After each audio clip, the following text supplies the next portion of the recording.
Hey fisherman, Aqua Duelist here, and my new kitty Yuna is here as well. I've been gone at work, for a good bit of the day, so she's pretty happy and content that I'm home, just sitting here on my shoulder. She's enjoying it, so she's gonna stay there.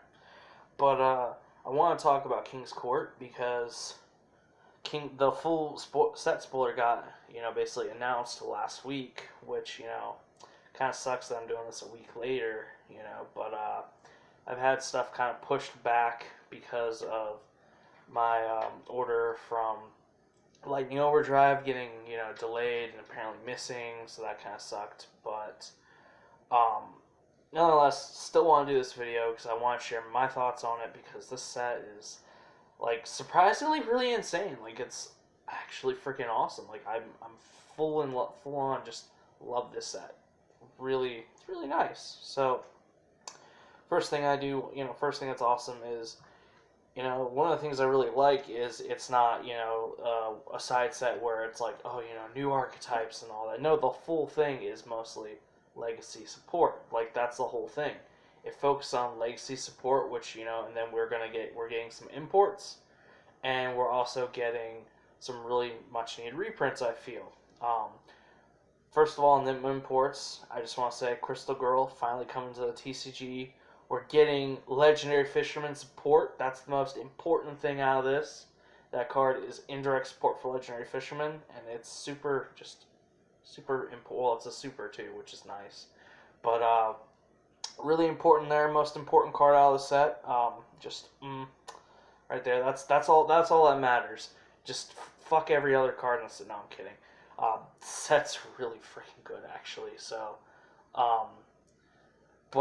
so going to, the legacy support, we have Arcana Knight, Joker, that whole little Poker Knight archetype just getting so much support, and it's actually good. I'm actually very surprised with how, going on paper, reading these cards, these things sound just incredibly powerful, and it kind of makes me think, okay, I feel like this deck has some sort of, I guess, competitive potential in a sense, but I'm not going to let myself get, extremely hyped up over it,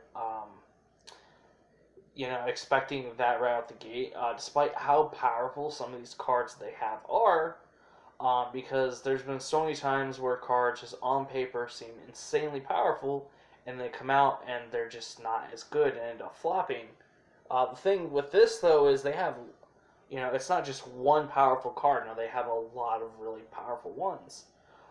You have, was it the Joker Knight, where basically it ends up you send King's Knight, Queen's Knight, or Jack Knight from deck to grave, and it basically special summons itself and takes the names. That's pretty nice.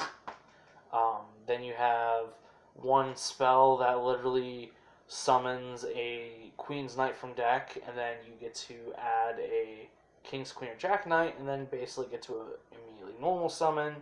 So that right there, you have to discard a card for though, but that right there is essentially a one card King's Queen Jack Knight on field, which is stupid. Oh, holy crap. They got a new fusion spell, which is stupidly good. And what's really awesome with that fusion spell is the fact that it works for light warriors specifically. So there's other stuff you could use to summon, for that card to summon. But if you control a King's Knight, Queen's Knight, or Jack's Knight, you basically get to use one monster for the deck. So that's pretty stupid.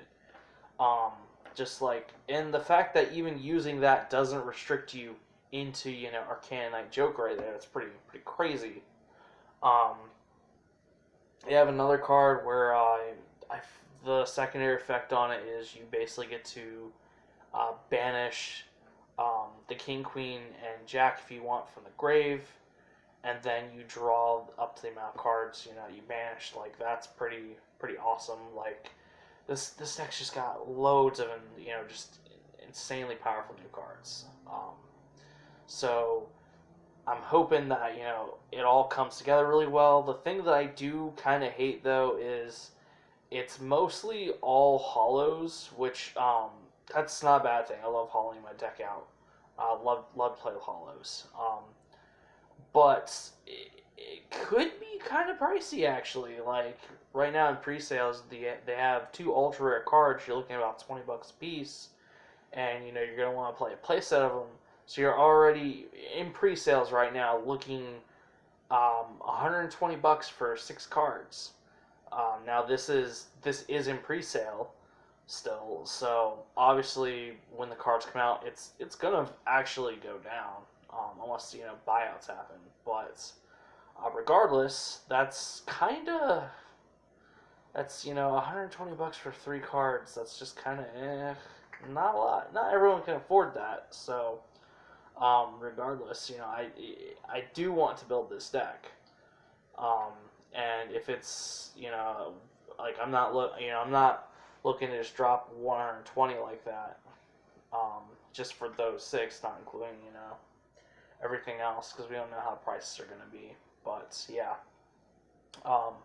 yeah. But besides that, because that's like the only issue I really have with the set, is the fact that I think all their cards are hollow except the fusion card, if I remember correctly. I think that's a rare. They have like one card, I think that's a rare, but yeah.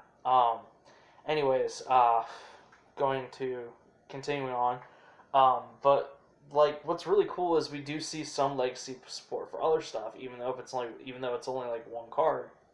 Um, Magnet's got a new card and it's actually really freaking good. Which I kind of find funny was after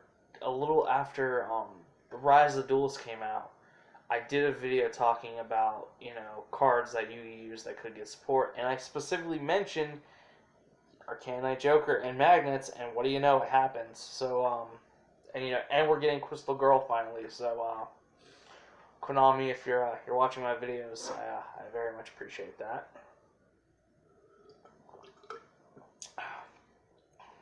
Got that peppermint cold brew tea, really good stuff. But yeah, and then we also got a new trap for XYZ Dragon Cannon, which I'm actually gonna do a full video on. Have that up hopefully tomorrow, if not the day after tomorrow. So there's gonna be like 3 videos this week. That's the plan. So yeah. Anyways, like a lot of people hate the card, but like I said, I'm gonna do a full in-depth video on that because apparently my last XYZ Dragon Cannon, deck profile is actually like my most viewed video apparently. So, definitely gonna be doing an update to that once I get the card. You know, there's that deck's been hit too, so it's definitely in need of an update. But I appreciate the love and support, guys, for those who are who did watch that. But so we got legacy support. We're getting some really cool imports. And lastly, I want to talk about the reprints, because the thing is, like, the reprints actually I think are pretty solid. Like, we got some that are, like, I'm not saying every reprint is gonna be perfect. There's no matter what set, there's always gonna be reprints that are just like, why is this here? Like, what is this filler garbage? This card doesn't even see. Why is it getting reprinted? That's gonna be every set. Like, that's just how it's gonna be. But lightning storms in this set. Now, me having a play set of lightning storms, and pretty much fairly after release, which I happened to just pull on mine, one from the sneak peek, 2 from random packs. A couple weeks later, just bought a pack and pulled it. Like, I'm happy to just see the cards getting a reprint. I kind of was expecting this just to be in the tin, and we'd probably get a reprint after. But Lightning Storms is just like, that card's just stupidly good. And it's really expensive too. So it's nice that it's getting not 1 reprint but 2, because it's also being an ultra and a collector's rare. So that's actually pretty nice. Really, really good thing there. Couple other cards like I specifically, saw that I was like, ooh, okay, this is a good reprint, was the one rank 3 bird monster was like third numbers like Fortune something. I can't remember the name. I literally picked up like a secret rare like a month and a half ago, 2 months ago. Um, so kind of sucks that that's gonna probably tank in price because it's gonna be a rare. But that card literally has never had a reprint. That was a much needed reprint. And another card I feel was a much needed reprint is the rank 5 wind up. It's like Zamoa, something like that. I can never pronounce their names other than like Zenmeister, or Zenmede, or no, yeah.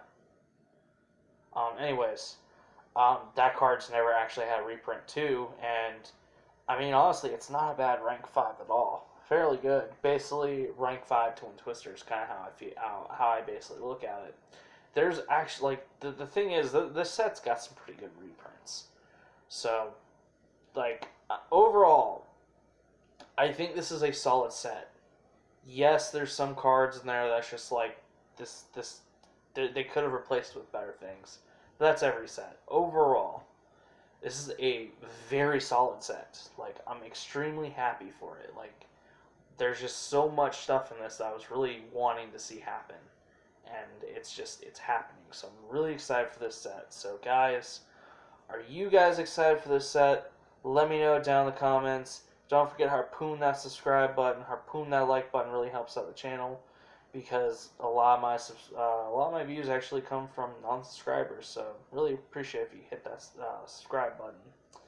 And I'll link in the description down below to my Instagram if you want to check that out. Keep up to date on, I guess, some things, see, some behind the scenes stuff.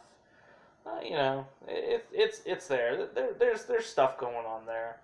And I will see y'all in the next video.